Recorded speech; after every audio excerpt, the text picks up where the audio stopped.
Hello guys, I am Palak Mishra. Welcome to my YouTube channel. आज हम पढ़ने जा रहे हैं फाइन आर्ट्स का चैप्टर नंबर फर्स्ट, पांडुलिपि चित्रकला की परंपरा। आई होप आप सभी को ये चैप्टर अच्छे से समझ में आएगा, और अगर समझ में आता है तो लाइक शेयर करना ना भूलें और सब्सक्राइब करें, बेल आइकन को प्रेस करना ना भूलें। तो गाइस, हम स्टार्ट करते हैं।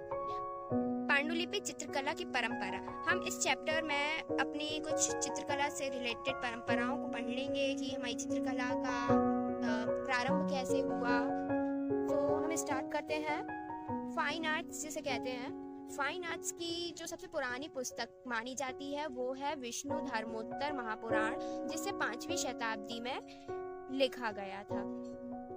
विष्णु धर्मोत्तर महापुराण के तीसरे खंड में एक चैप्टर है जिसे चित्रसूत्र कहा जाता है। जो पुस्तक हमें इमेज मेकिंग, आर्ट मेकिंग के बारे में बताती है उसे प्रतिमा लक्षण कहा जाता है। प्रतिमा क्या कहते हैं? प्रतिमा लक्षण कहते हैं।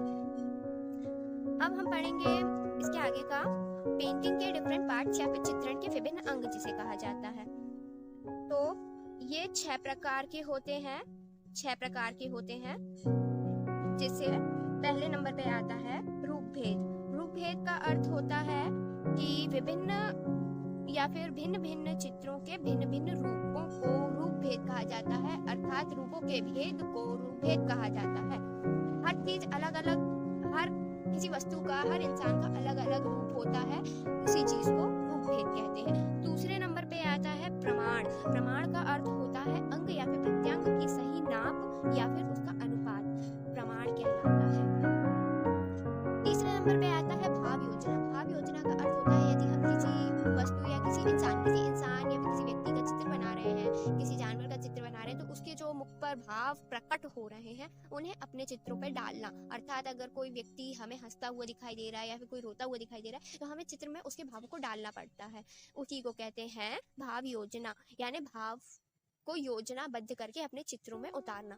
चौथे नंबर पे आता है लावण्य। लावण्य का अर्थ होता है सुंदरता, सौंदर्य, अर्थात हम अपने चित्रों को कितना अधिक सुंदर बना सकते हैं, उन्हें किसी भी चीज को अपने चित्रों में कैसे हुबहू उतारा जा सकता है, उसे लावण्य कहते हैं। 5वें नंबर पे आता है सादृश्य। सादृश्य का अर्थ होता है कि जिस व्यक्ति अथवा वस्तु का चित्र बनाया जाए उसी के भांति दिखाई देना। अर्थात अगर हम बिल्ली का चित्र बना रहे हैं तो वो बिल्ली दिखनी चाहिए, कुछ और नहीं, चूहा नहीं दिखना चाहिए, है ना। अर्थात जिस व्यक्ति अथवा वस्तु का चित्र बनाया जाए उसी की भांति दिखाई देना, चित्र का दिखाई देना कहलाता है सादृश्य।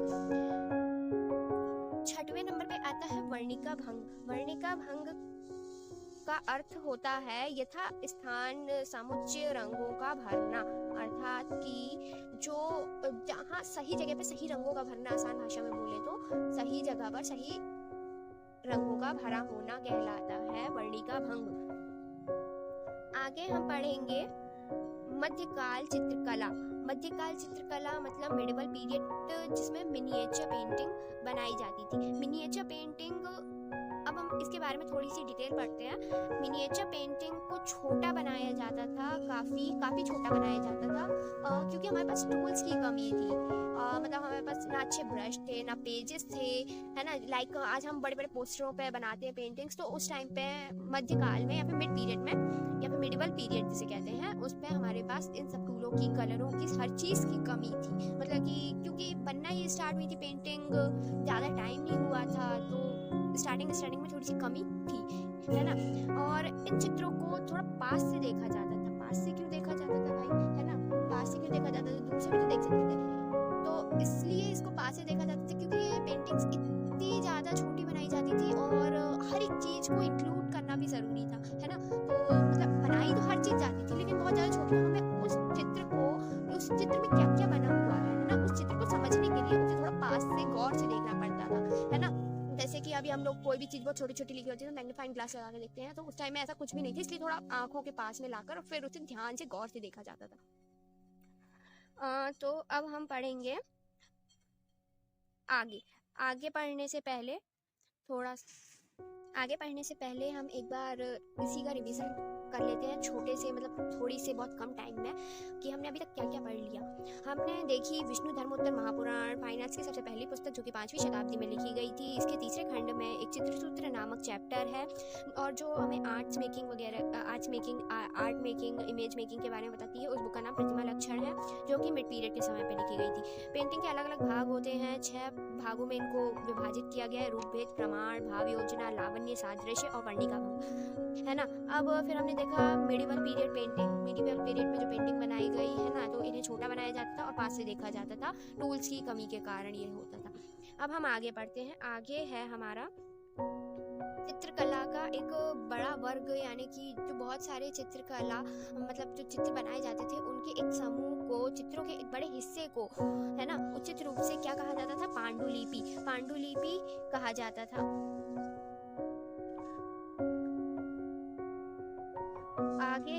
आगे हमें जैसे दिया हुआ है कि पांडुलिपि चित्र को व्यवस्थित, जैसे कि इसमें लिखा हुआ है, पांडुलिपि चित्र को व्यवस्थित रूप से विषय अनुसार विभिन्न भागों में रचित किया गया था। इसका अर्थ यह है कि जैसे अभी आपके जो स्कूल बुक्स होती हैं या फिर कोई भी आप बुक लेते हैं तो आपको एक शुरू में एक सबसे पहला पेज मिलता है जिसे आप इंडेक्स के नाम से जानते हैं। इंडेक्स कहते हैं, बस उसी यही पेज है। इसे folio page, colophon page, index आप कुछ भी कह सकते हैं, कहा जाता था, जिससे हमें आर्टिस्ट की पेंटिंग का, जैसे पूरी एक बुक बना दी, पूरी बुक में मतलब एक बुक बनाई है ना, उसमें बहुत सारी पेंटिंग्स लगा दी, है ना, तो हमें फर्स्ट पेज से ये पता चल जाता था कि भाई उसका आर्टिस्ट कौन है ना। मतलब अगर पेज नंबर 24 में कोई सा चित्र है तो हम कोलोफोन पेज या फिर इंडेक्स में देख सकते थे कि भाई उस चित्र का आर्टिस्ट कौन है, किस डेट को वो पेंटिंग बनाई गई, कहाँ पर वो पेंटिंग बनाई गई, वो पेंटिंग कब बनानी शुरू हुई थी और कब बनने में खत्म हुई, और कुछ इंपॉर्टेंट सम और डिटेल्स हमें इस पेज से, फोलियो पेज से पता चलती है। आगे हम देखते हैं समय के साथ पुष्पिका पृष्ठ, जिसे पुष्पिका पृष्ठ भी कहते थे इस पेज को, इंडेक्स पेज को, या फिर कोलोफोन पेज को, लुप्त होते चले गए। अर्थात कि जैसे कि अब रखी रही बुक्स, है ना, काफ़ी सारे बारिश हुई, तूफान आए, ऐसी कई सारी घटनाएं हुई जिसके कारण इन मतलब कि पेज इतने ज़्यादा मजबूत तो रहते नहीं थे, या फिर उन्हें संरक्षित करने के लिए कोई इतनी ज़्यादा मजबूत तिजोरी जैसी कोई चीज़ तो होती नहीं थी कि हमने रख दिया भाई कि तूफान आया तो कुछ नहीं होगा। तो बस उन्हीं सब के कारण, ऐसे ही कुछ प्राकृतिक घटनाओं के कारण जो ये बुकें थी, इनके शुरू के पेज जो थे वो थोड़े थोड़े नष्ट होने शुरू हो गए, यानी कि कहना चाहिए लुप्त तो हो गए। तो हमें उनके मतलब कि अब देखने में पता नहीं चल पाता है कि इसका आर्टिस्ट कौन था और कौन सी डेट को बनाई गई। तो हम पहचानते कैसे?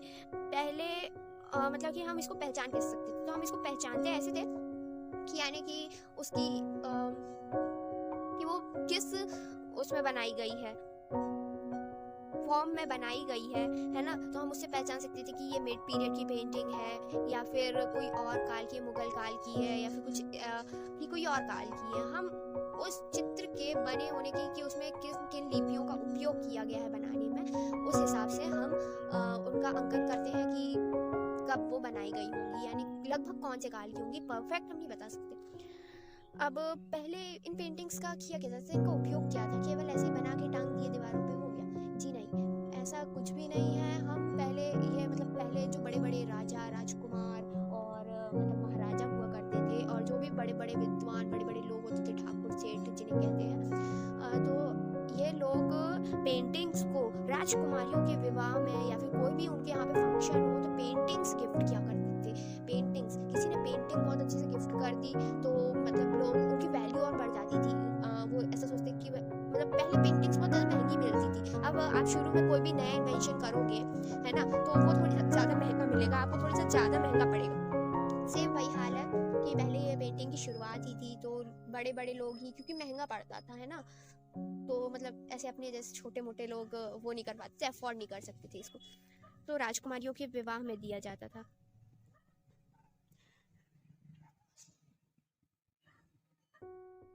अब हम जैसे कि यहाँ पे एक इम्पोर्टेंट पॉइंट दिया हुआ है, मेवाड़ के विजय सिंह का श्राव्यक प्रतिक्रम सूत्र कर्णिका, अर्थात श्रावक्य प्रतिक्रम सूत्र करणी मेवाड़ में कमलचंद ने विजय सिंह के समय पर बनाया था। अर्थात यह एक कोई चित्र है श्रावक्य प्रतिक्रम सूत्र करणी नाम से, जो कि मेवाड़ पे बनाया गया था, जिसे कमलचंद ने बनाया था विजय सिंह के समय पे। तो ये इंपॉर्टेंट पॉइंट है, इसे नोट कर लेना। और 1206 पे बनाया गया था, या एक इसमें कुछ लिखा भी था, मतलब कि लिखा भी गया था, उसे चित्रित भी किया गया था। ये एक बुक टाइप की है, बुक नहीं कहेंगे, हाँ एक बुक टाइप की है, बनाया गया।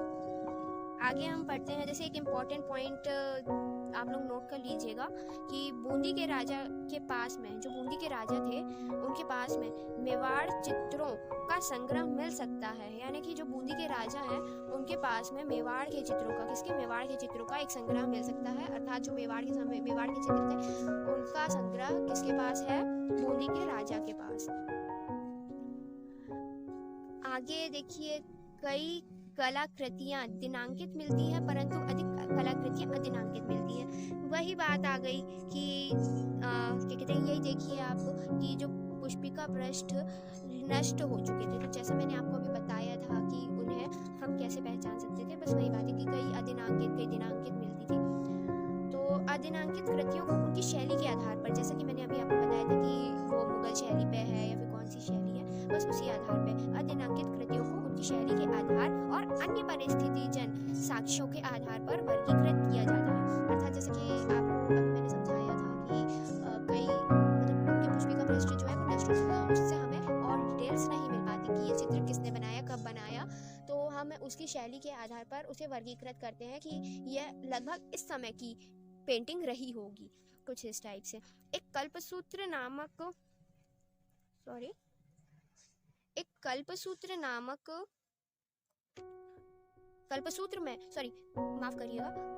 में महावीर के जन्म के विषय में 15वीं शताब्दी में राजस्थान के जैन भंडार में मिलता है। कहना चाहिए, मैं आपको कैसे समझा सकती हूँ। हाँ, आप लोग ये पॉइंट नोट कर सकते हैं, आप लोग ये पॉइंट नोट कर लीजिए। कल्पसूत्र एक मतलब रचना है महावीर के जन्म, जिसमें महावीर के जन्म के विषय में बताया गया है। यह लगभग 15वीं शताब्दी में राजस्थान के जैन भंडार में हमें मिली थी। 15वीं शताब्दी में राजस्थान के जैन भंडार में मिली थी। तो आप लोग नोट कर लीजिए, इम्पोर्टेंट पॉइंट है। आगे हम पढ़ेंगे पश्चिम भारतीय चित्रकला शैली। चित्रकला शैली दो प्रकार की होती है, एक पश्चिमी शैली और एक होती है पाल चित्रकला शैली। पाल चित्रकला शैली अर्थात पूर्वीय भारत के साइड की जो शैलियां हैं उन्हें पाल चित्रकला शैली कहते हैं। तो इसे हम नेक्स्ट वीडियो पे कंटिन्यू करेंगे। आज के लिए इतना काफी रहेगा। Thank you. आई होप आप सभी को ये चैप्टर अच्छे से समझ में आया हो, और अगर आया है तो लाइक करें, सब्सक्राइब करें, बेल आइकन को प्रेस करना ना भूलें और अपने और भी दोस्तों के साथ में शेयर करें। Thank you.